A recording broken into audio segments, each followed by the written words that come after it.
It is Myles Garrett, right? First name we're going to hear still? We're hearing this? What do you think?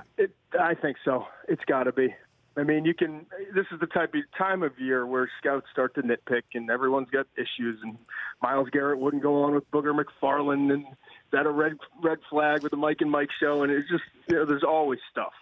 Come on, Todd. Is that really a red flag? Because we were joking before the show here. Nailed it. That Law wanted me to ask you seriously, but he was joking before the show. Is that really that people might view this as a thin skin, and he's going to Cleveland, and he might lose more games in his first year than his whole life? Is that really a red flag?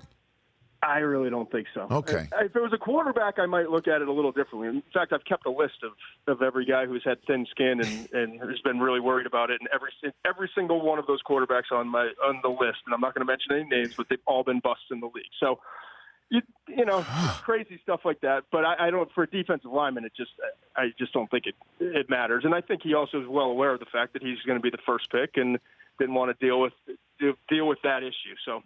But that, to my point, that's how crazy things get around this time of year. Is that everyone's looking for something little and trying to make something big out of it? Because the reality is NFL teams are sitting in day-long meetings right now putting together their board.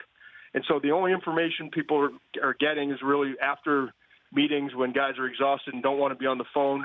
And you know, I get some texts here and there and make a couple calls, and that's all the information I'm getting. And none of that am I going to use publicly until the draft anyway. So, you know, right now it's kind of the quiet time where teams are really actually finally putting together their final boards, and I'll be surprised if that first pick isn't Myles Garrett to Cleveland. He's just too physically gifted. The tape is too good. The combine numbers were probably exceeded expectations based off the tape, and I think he's a lock. The Rich Eisen Show, weekdays at noon Eastern on Audience.